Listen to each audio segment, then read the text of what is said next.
Bismillahirrahmanirrahim. Assalamualaikum warahmatullahi wabarakatuh. Baik, saya Rapik Selewanda, NIM 20203120009, mata kuliah Teknik Pengolahan Air, dosen pengampuh Ibu Reno Fitriyanti, Sarjana Teknik Majelis Teknik. Di sini saya ingin mempresentasikan materi saya yang berjudul Teknologi Remediasi Mikroplastik dalam Proses Pengolahan Air dan Air Limbah yang berstatus saat ini dan perspektif masa depan. Baik, yang pertama itu pengenalan singkat tentang mikroplastik. Dengan pesatnya perkembangan ekonomi dunia dalam 60 tahun terakhir, produksi plastik meningkat drastis menjadi 288 juta ton per tahun dan diperkirakan akan mencapai 33 miliar ton pada tahun 2050. Distribusi limbah plastik yang meluas dan masalah lingkungan dan ekologi yang terkait telah menimbulkan keprihatinan global yang cukup besar tentang polusi plastik. Mikroplastik atau MP adalah jenis kontamin yang dihasilkan selama penggunaan dan pembuangan produk plastik yang sangat berguna dalam kehidupan kita dengan luas permukaan spesifik yang tinggi dan hidrofosibilitas yang kuat. MP dapat menyerap berbagai mikroorganisme berbahaya dan kontamin kimia dari lingkungan, menyebabkan kerusakan permanen pada manusia. Terbukti bahwa MP telah terdeteksi pada kotoran bayi dan darah manusia. Selanjutnya itu metode analisis untuk evaluasi efisiensi penghapusan anggota parlemen.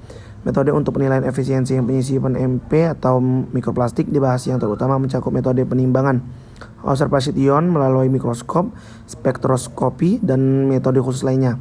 Metode pembabotan adalah salah satu cara yang paling umum dan nyaman untuk menghitung efisiensi penghilangan MP ini. Melibatkan perhitungan sederhana dari perubahan massa sebelum dan sesudah perawatan untuk mendapatkan efisiensi penghilangan MP. Metode penimbangan telah banyak digunakan dalam banyak penelitian untuk menghitung efisiensi penyisihan MP, terutama sebagian besar proses bioremediasi dan eksidasi lanjutan menilai efektifan penghilangan MP dengan kehilangan massa.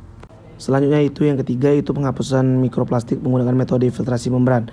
Filtrasi membran menggunakan permeabilitas selektif pori-pori membran untuk pemisahan dua fase yang biasanya didorong oleh perbedaan tekanan antara kedua sisi membran. Untuk pemisahan MP dari larutan berair, filtrasi membran dapat dikategorikan menjadi nanofiltrasi, ultrafiltrasi, dan mikrofiltrasi sesuai dengan ukuran partikel MP. Selama proses filtrasi pelarut ion anorganik dan molekul kecil dibiarkan melewati membran sementara MP dipertahankan. Efisiensi filtrasi dan flux dianggap sebagai dua parameter penting untuk mengevaluasi kinerja filtrasi membran.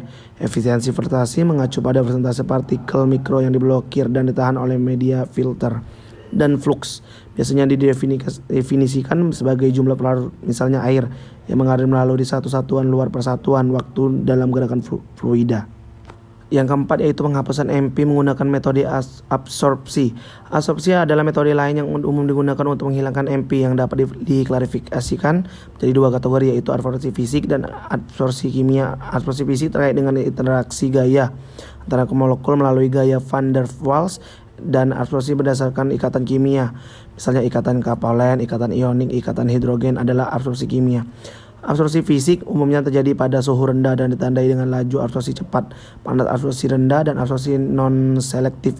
Sebaliknya, absorpsi kimia adalah proses yang melibatkan penciptaan dan penghancuran ikatan kimia yang membutuhkan suhu tinggi dan selektif. Efisiensi dan kapasitas absorpsi dianggap sebagai dua parameter penting untuk mengevaluasi kinerja absorpsi absorban. Efisiensi absorpsi mengacu pada persentase absorban yang menghilangkan dari larutan awal yang dapat dihitung dengan konsentrasi awal dan konsentrasi akhir absorban dalam larutan dan dinyatakan sebagai persentase. Selanjutnya yaitu penghapusan mikroplastik menggunakan metode koagulasi, flokkulasi, sedimentasi yang diinduksi bahan kimia. Koagulasi, flokkulasi, sedimentasi atau CFS yang diinduksi kimia adalah metode representatif untuk mengeluarkan anggota parlemen meningkatkan penyerapan ion hidroksida, dan karena biasanya menunjukkan perilaku koloid yang lebih baik dan dapat tereksplosi dengan baik dalam larutan berair penambahan koagulasi. Misalnya AL dapat mengacaukan keadaan koloid MPS melalui mekanisme netralisasi muatan. Selanjutnya yaitu agrolamirat, kluster, dan akhirnya gumpalan besar secara bertahap dibuat dengan percampuran lambat, kemudian mengendap ke dasar karena kepadatan yang meningkat, menghasilkan pemisahan mikroplastik yang efektif dari air limbah. Selama proses CFS, selain netralisasi muatan, interaksi lain, misalnya ikatan hidrogen, ikatan koordinasi, dan ikatan hidroforik antara MP dan koagulan dapat berlangsung tergantung pada jenis MP dan koagulan yang digunakan. Proses CPS cocok untuk menghilangkan mikropartikel kecil dan mudah dioperasikan serta menghasilkan lebih sedikit lumpur. Selanjutnya itu yang keenam, yaitu penghapusan mikroplastik menggunakan metode bioremediasi. Metode bioremediasi juga menarik banyak perhatian dalam beberapa tahun terakhir karena biayanya yang murah dan ramah lingkungan.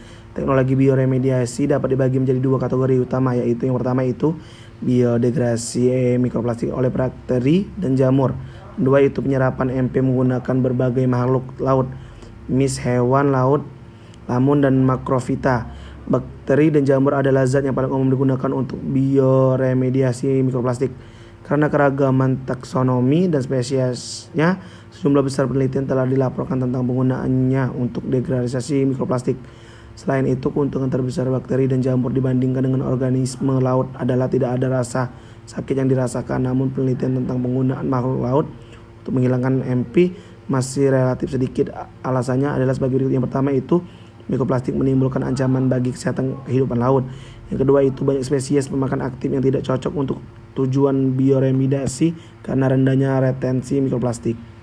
Selanjutnya yaitu 7. Penghapusan MP menggunakan proses oksidatif lanjutan. Proses oksidasi Pro Advance atau AOPS adalah bahan kimia yang efisien menghilangkan lebih sedikit lumpur selama proses dan tidak menyebabkan teknologi polusi sekunder yang telah menunjukkan kinerja yang sangat baik dalam kemampuan cyanate SP untuk menghasilkan polimer ekstraseluler, dan efeknya ini melibatkan pembentukan oksidasi hidroksil, paparan partikel MP pada karbohidrat ekstraseluler dan radikal ekstraseluler, dan kemudian kapasitas oksidasi yang kuat dari radikal hidroksil memungkinkan produksi polimer dievaluasi.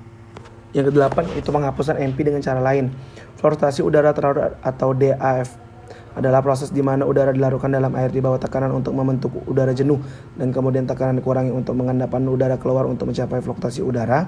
Selama proses ini, gelembung mikro yang sangat terdispersi bertindak sebagai pembawa untuk melekat pada partikel pencemar, membuat gaya apung mereka lebih besar dari gravitasi dan ketahanan terhadap penghapusan, sehingga menyebabkan pencemaran mengapung ke permukaan air dan membentuk buih.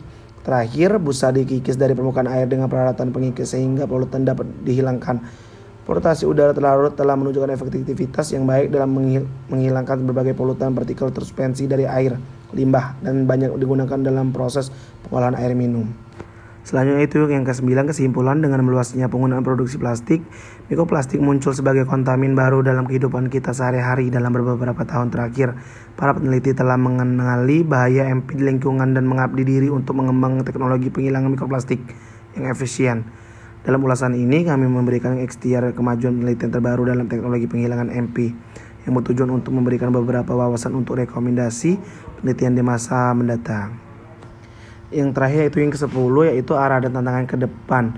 Meskipun metode absorpsi sedimentasi membran dan kolagasi sedimentasi yang diinduk secara kimia menunjukkan efisiensi penyisipan mikroplastik yang tinggi, metode ini sulit digunakan untuk aplikasi praktik untuk mengolah air limbah dalam jumlah besar.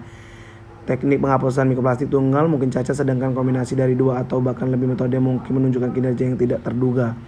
Di kemungkinan untuk mengalihkan fokus ke beberapa bahan alami lainnya, misalnya kayu memiliki struktur berpori alami sehingga merupakan bahan filter dan absorpsi yang ideal.